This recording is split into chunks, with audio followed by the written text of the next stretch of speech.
Man, bro, I gotta check this fucking storage, man. See what I'm saying? You be doing the video, man. All of a sudden, the fucking phone goes off and the video goes off. You gotta start all over again, man. But it's all good. It might kind of get you off your square, but I got all the time in the world. See, I ain't going nowhere, and I'm still here, man. So, um, with that, all praises to the Most High's only begotten Son and the Holy Spirit. Salutations to the 1/3 man, woman, and children, and to the 144,000 men. I write a 1/3 out of every people, tongue, and nation, and 12,000 out of each tribe of the nation of Israel. From Judah all over down to Issachar, man. So, just to give you brothers a quick recap, I was in the book of John, chapter 6, and let me keep on reading this down. Verse 5. It says, when the Lord then lifted up his eyes and saw a great company come unto him, he said unto Philip, when shall we buy bread that these may eat? And this he said to prove him, for he himself knew what he would do. Philip answered him, 200 pennyworths of bread is not sufficient for them, that every one of them may take a little. One of his disciples, Andrew, Simon Peter's brother, said unto him, there is a lad here which hath 5 barley loaves and 2 small fishes, but what are they so among so many? And the Lord said, make the man sit down, that there must. And the Lord said, make the man sit down. And there was much grass in the place, so the man sat down, in number about 5,000. All right. And the Lord took the loaves, and when he had given thanks, he distributed to the disciples, and the disciples to them that were set down, and likewise to the fishes as much as they would. When they were filled, he said unto the disciples, gather up the fragments that remained, that nothing be lost. Therefore they gathered them together, and filled 12 baskets with the fragments of the 5 barley loaves, which remained over and above unto them that had eaten. Then those men which have seen the miracles that the Lord did said, this is of a truth, that prophet that should come into the world. When Jesus therefore perceived that they would come and take him by force to make him a king, he departed again to a mountain himself alone. And when the even was now come, his disciples went down into the sea. So that's pretty much the recap of what I was reading.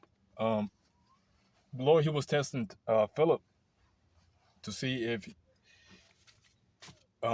he would have faith that they were able to feed the multitudes, man. And guess what, Philip, he had that faith. You see, the smallest loaves and the bread that they had was able to feed a lot of people, man. Why? Because of that faith. Because of that faith, man.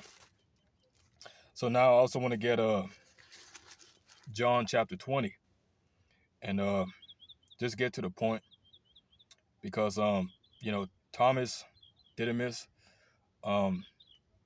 Thomas didn't necessarily doubt the Lord. He knew that the Lord wasn't going to leave without saying goodbye to him. So Thomas, I'm not going to leave without saying goodbye to you. And Thomas, he understood that, man.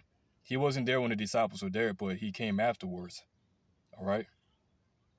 So this is John chapter 20 and verse 11.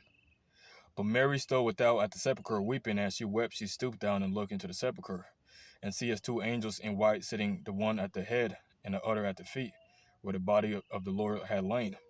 And they said unto her, Woman, why weepest thou? She said unto them, Because they have taken away my Lord, and I know not where they have laid him. And when she had said thus, she turned herself back and saw Jesus standing, and knew not that it was the Lord. And the Lord said unto her, Woman, why seekest thou? Whom seekest thou? She, supposing him to be the gardener, said unto him, Sir, if thou hast borne him hence, tell me where thou hast laid him, and I will take him away. The Lord said unto her, Mary. She turned herself and said unto him, Rabboni, which is to say, Master. The Lord said unto her, Touch me not, for I am not yet ascended to my Father. But go to my brethren and say unto them, I ascended to my Father and your Father, and to my God and your God. Mary Magdalene came and told the disciples that she had seen the Lord, and that he had spoken these things unto her. Then the same day at evening, being the first day of the week, when the doors were shut, where the disciples were assembled for the fear of the Jews, came Jesus and stood in the midst, and said unto them, Peace be unto you. And when he had so said, he showed unto them his hands and his side. Then were the disciples glad when they saw the Lord. Then said Jesus to them again, Peace be unto you. As my Father has sent me, even so send I you. And when he had said thus, he breathed on them and said unto them, Receive you the Holy Spirit. Whosoever sins you remit, they are remitted unto them. And whosoever sins you retain, they are retained. But Thomas, one of the 12 called Didymus, was not with them when Jesus came. So Thomas, he wasn't with the disciples when when the Lord showed himself unto them. He was somewhere else. And this is all for a reason, because the story had to be played out. The other disciples therefore said unto him, We have seen the Lord.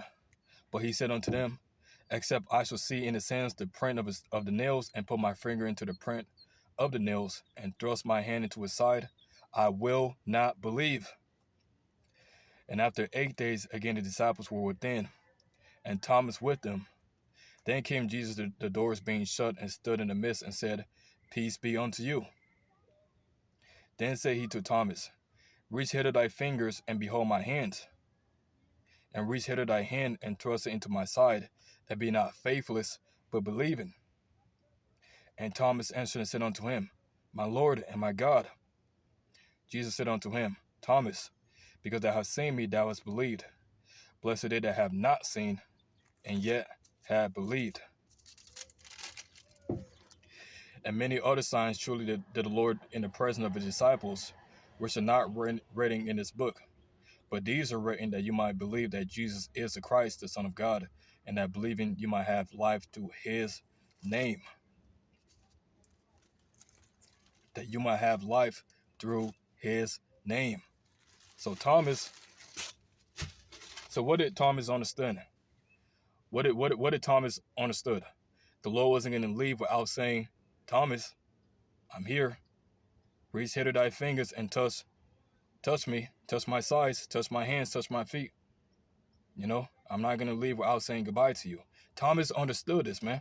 So people saying, Thomas, he doubted and he did this. No, Thomas didn't doubt. He just knew the Lord wasn't going to leave without saying goodbye to him. I love you, Thomas. All right?